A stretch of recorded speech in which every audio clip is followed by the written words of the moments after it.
मी श्रद्धा निंबाळकर तुमचं digital lesson मध्ये स्वागत करते.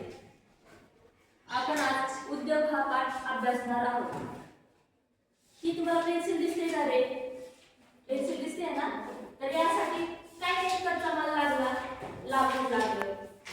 त्यामध्ये असलेले शिशे ते पण कच्चा माल झाला. आता तुम्हाला कच्चा माल आणि पक्का माल यातला फरक सांगते. कच्चा माल म्हणजे काय? कच्चा माल म्हणजे जे पक्का माल तयार करण्यासाठी लागणारी वस्तू, जशी की लाकूड. आपण साखर खातो, साखरेसाठी आपल्याला काय लागतं रे? ऊस. ऊसापासून प्रक्रिया करून साखर निर्माण होते. तुम्हाला इथे चित्र दिसत आहे, हे पण उद्योगाचे चित्र आहे. ते वेल्डिंग करत आहे. असे छोटे मोठे उद्योग यावरती आपण पाठ अभ्यासणार आहोत. इथे कन्स्ट्रक्शन चाललेलं आहे, तो पण एक छोटासा उद्योग आहे. इथे तुम्हाला काय दिसतं रे? या स्क्रीन मध्ये बघा, इथे तुम्हाला काय दिसतंय? कारखाना. बरोबर. या कारखान्यामध्ये काय केले जाते? Sugar factory. इथे ऊस कापून आणला जातो आणि त्याच्यावरती प्रक्रिया करून साखर तयार केली जाते. साखर ही आहे ना, कच्चा माल पण आहे आणि पक्का माल पण आहे. कसं तुम्हाला सांगते. आपल्याला साखर तयार करण्यासाठी काय लागतं? ऊस लागतो. म्हणजे कच्च्या ऊसावरती प्रक्रिया करून आपण साखर तयार करतो. पण साखर आपण कशासाठी वापरतो? मिठाई तयार करण्यासाठी, जाम तयार करण्यासाठी. म्हणजे साखर ही काय आहे? कच्चा माल पण आहे आणि पक्का माल पण आहे. पुढे पाहूया, उद्योग म्हणजे काय? उद्योग म्हणजे काय? उद्योग म्हणजे कच्च्या मालावरती प्रक्रिया करून पक्का माल तयार केला जातो, त्याला उद्योग असे म्हणतात. इथे पाहू शकता तुम्ही. त्यामध्ये काय काय असतं? उत्पन्न असतं, प्रक्रिया असते आणि वितरण. वितरण म्हणजे जी पक्का माल आहे तो आपण बाजारपेठामध्ये विकतो, त्याला म्हणतात वितरण. पुढे पाहूया आपण, भौगोलिक स्थितीकरण. म्हणजे एखादा उद्योग स्थापित होण्यासाठी काय काय भौगोलिक हे असलं पाहिजे, संसाधने असले पाहिजे, ते आपण यामध्ये पाहूया. इथे दिसतं तुम्हाला? बघा, इथे दिसतं नैसर्गिक संसाधनांचा उपयोग. म्हणजे नैसर्गिक संसाधने कोणती? लाकूड, ऊस. शेतीवरती आधारित असेल तर वेगवेगळे फळे, असे शेतीवरती आधारित उद्योग आहेत. त्याच्यासोबत उद्योग स्थापन करण्यासाठी अजून कोणता महत्त्वाचा घटक आहे? तो आहे जलस्रोत. उद्योगांसाठी जल हे महत्त्वाचे आहे. त्यामुळे ना कारखान्यांमध्ये पाण्याचा जास्त वापर केला जातो. त्यामुळे जलस्रोत महत्त्वाचे आहे. पुढचं काय आहे? ऊर्जा. ऊर्जा कशासाठी लागते? तर ऊर्जा ही म्हणजे वीज. ऊर्जा म्हणजे काय? एक फॅक्टरी चालण्यासाठी विजेचा खूप महत्त्व आहे. त्यामुळे त्याशिवाय फॅक्टरी आपली चालूच शकत नाही. त्यामुळे वीज ही महत्त्वाची आहे कारखाने वगैरे चालण्यासाठी. तसेच वाहतूक आणि हवामान हे सुद्धा महत्त्वाचे घटक आहेत आपल्या उद्योगासाठी. कारण वाहतूक नसेल तर आपला माल ट्रान्सपोर्ट करणार कसं? त्यामुळे वाहतूक ही सुद्धा आपल्यासाठी महत्त्वाचा घटक आहे. त्याचबरोबर मानवी संसाधने आणि बाजारपेठ. आता मानवी संसाधने म्हणजे काय? मानवी संसाधने म्हणजे आपल्याला एखादा उद्योग चालवण्यासाठी कामगार लागतात, त्याच्यासोबत बाजारपेठा पण लागतात. कामगार ते माल पक्क्या मालामध्ये प्रक्रिया करून कच्चा माल पक्क्या मालात प्रक्रिया करतात आणि ते माल बाजारपेठांमध्ये विकतात. त्यासाठी हे घटक महत्त्वाचे आहेत. कोणते कोणते घटक महत्त्वाचे आहेत बघा बरं. आताच मी तुम्हाला सांगितलं बघा. नैसर्गिक संसाधन प्लस जलस्रोत, ऊर्जा, हवामान, वाहतुकीचे जाळे आणि मानवी संसाधने तसेच बाजारपेठ हे आपल्याला महत्त्वाचे स्रोत आहेत. समजते ना तुम्हाला? ठीक आहे, आपण पुढे पाहूया. उद्योग कुठे स्थापन होतात? हा पण आपल्यासाठी महत्त्वाचा घटक आहे. बघा, उद्योग कुठे स्थापन होतात? उद्योग स्थापन होण्यासाठी कोणते कोणते घटक महत्त्वाचे आहेत हे आपण आता अभ्यासूया. बघा,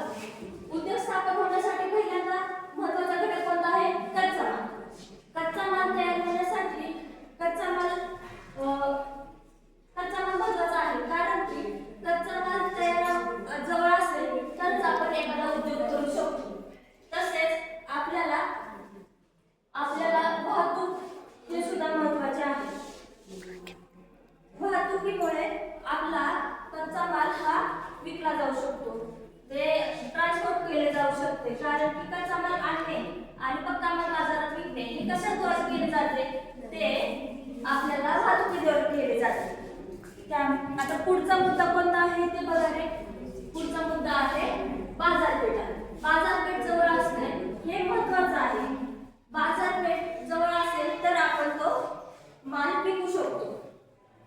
पुढचा आहे कामगारांची उपलब्धता. हे पण महत्त्वाचा घटक आहे, कारण की कामगार नसेल तर आपला उद्योग पुढे चालू शकत नाही. आणि लास्ट काय आहे बघा बरं. लास्ट आहे शासकीय औद्योगिक क्षेत्र. शासकीय औद्योगिक क्षेत्र म्हणजे काय? MIDC हे एक औद्योगिकचा एक भंडार आहे. तिथे भरपूर उद्योग असे एकत्र येऊन चालवले जातात. पुढे पाहूयात आपण. लोह पोलाद हा एक महत्त्वाचा उद्योग आहे. भारतात हा 2 नंबरचा उद्योग म्हणून विकसित आहे. पहिला उद्योग आहे तो साखर कारखाने म्हणजे साखर उद्योग हा भारतात 1 नंबरला चालतो आणि लोह पोलाद हा उद्योग 2nd नंबरचा उद्योग आहे. तर भारताची महत्त्वाची भरारी उद्योगाची शाखा आहे. ही शाखा ही सर्वात मोठी आहे आणि यामध्ये आपल्याला कच्चा माल काय लागतो ते बघा रे. कच्चा माल काय लागतो? लोखंड, धातू, कोळसा, चुनखडी हे आपल्याला कच्चा माल म्हणून लागतो. त्याचे उदाहरण बघूया. म्हणजे हे लोह पोलाद कुठे कुठे तयार होतात बघा. लोह पोलादचे आपल्याला कुठे कुठे कारखाने भेटतात हे आपल्याला पाहूयात. उदाहरण आहे भिलाई, दुर्गापूर आणि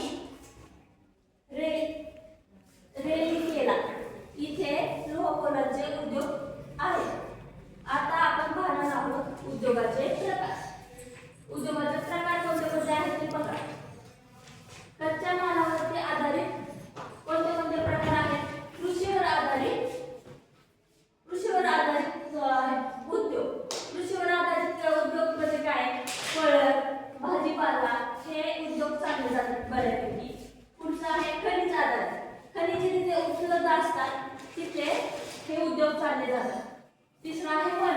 वनांपासून आपल्याला काय काय मिळतं रे? लाकूड, तसेच संपत्ती वगैरे, खनिज संपत्ती हे मिळतं. तिथे आपल्याला वन उद्योग स्थापन करतो. पुढे आहे मापानुसार. मापानुसार म्हणजे काय रे? उद्योगाचं पण एक माप असतं. छोटे उद्योग, मोठे उद्योग, तसेच मध्यम उद्योग. आपण ते पुढे अभ्यासणारच आहोत. पुढे पाहूया. आणि लास्ट पण एक उद्योग आहे, तो आहे तंत्रज्ञान आणि पारंपरिक प्लस आधुनिक उद्योग. आता आपण लघु उद्योग म्हणजे काय हे अभ्यासूया. लघु उद्योग म्हणजे काय रे? छोटे उद्योग, ज्यामध्ये छोटे छोटे उद्योग स्थापन केले जातात. त्यामध्ये कोणते कोणते उद्योग येतात हे पहा. छोट्या छोट्या उद्योगांमध्ये खाद्यपदार्थामध्ये काय येतं? छोटे छोटे उद्योग असतात ना, आपण घरी करतो. छोटे छोटे म्हणजे घरापासून तयार होतात असे ते बघू आपण.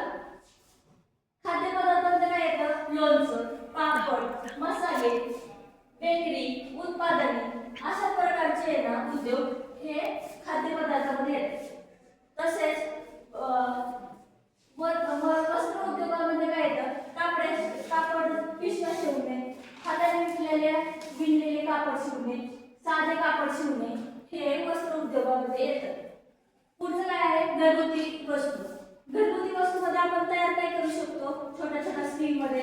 ते आहे अगरबत्ती, मेणबत्त्या, प्लस काळ्या खेळणी, साबण असे छोटे छोटे उद्योग आहेत. पुढे पाहूयात कृषी आधारित. कृषी आधारित कोणते आहेत? शेतीवर प्रक्रिया केली जाते आणि त्यातून ज्वारी, रवा, नाचणी असे घेतले जातात पिके आणि ते विकले जातात. ते आहेत आपले कृषीवर आधारित. पुढे आहे सेवा. सेवा कोणते कोणते देतो? छोट्या प्रमाणात बघा. इथे आहे ब्युटी पार्लर, दुरुस्ती. आपला मोबाईल बंद पडला तर छोटे छोटे शॉप असतात, ते आपण दुरुस्तीला देतो.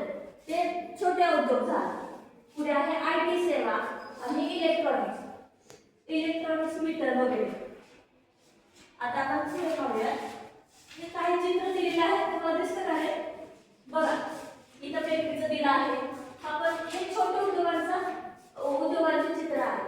इथे शिवणकाम चाललं आहे, पिशव्या शिवत आहे, प्लस तिथे पार्लर आहे, इथे मोबाईल रिपेअरिंग चाललं आहे. हे छोटे उद्योग आहे, छोट्या प्रमाणात चालणार आहे. पुढे पाहूयात आपण मध्यम उद्योग. मध्यम उद्योग म्हणजे कसे, जे छोटे पण नाही आणि खूप मोठे पण नाही, अशा उद्योगांना आपण काय म्हणतो? मध्यम उद्योग असं म्हणतो. मध्यम उद्योग मध्ये कोणते आहेत?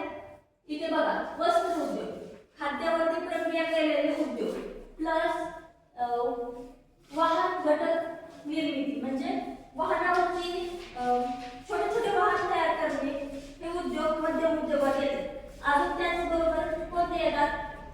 बघा औषध निर्मिती उद्योग, विशिष्ट software development and software service, electronic वस्तू उत्पादन, हे येतात आपल्या मध्यम उद्योगामध्ये. इथे तुम्हाला चित्र दिलेलं असेल ते बघा. इथे औषध दिले आहे, औषध हे मध्यम उद्योगामध्ये येते. तसेच इथे आपल्याला खाण्याचे प्रोडक्ट दिले आहेत, म्हणजे थोडेसे मोठ्या प्रमाणात. आणि इथे इलेक्ट्रॉनिक प्रोडक्ट मध्ये हे चाललेलं आहे, उद्योग चाललेला आहे. आणि जे दिसतं गाड्यांवरती गाड्या तयार करणे, हे मध्यम स्किलचे उद्योग आहेत. पुढे पाहूयात आपण आता मोठे उद्योग. तिसरा प्रकार आहे आपल्या उद्योगाचा, तो आहे मोठे उद्योग. मोठ्या उद्योगांमध्ये काय येतं? वस्त्र उद्योग येतो, पोलाद, धातू हे उद्योग येतात. तसेच ऑटोमोबाईल, माहिती तंत्रज्ञान आणि नैसर्गिक वायू, ऑइल अँड गॅस हे मोठे उद्योगात येते.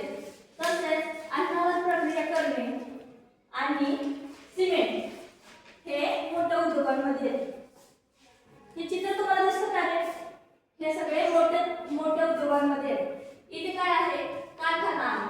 कारखान्यामध्ये काय होतं? कच्चा माल घेतला जातो आणि त्याची प्रक्रिया करून मोठे पक्के माल तयार केले जातात. तसेच इथे काय दिसतं तुम्हाला? हे आहे ऑइल अँड गॅस, म्हणजे समुद्रातून ऑइल आणि गॅसची आपण हे करतो, कंझ्युम करतो आणि ते आपल्याला यूज करण्यासाठी घेतो. इथे दिसतं आपल्याला कापड उद्योग. आणि तसेच हे मोठे उद्योगांचे चित्र आहे, तुम्हाला दिसत आहे. आपण पुढे पाहिलं उदाहरणे कोणती कोणती आहेत उद्योगांची. कापड उद्योगांमध्ये काय होतं? सूत आणि कापडाचा उद्योग केला जातो. साखर उद्योग, सिमेंट उद्योग हे काही उद्योगांची उदाहरणे आहेत. कृषीवर आधारित उद्योग कोणते आहेत ते दिलेले आहेत.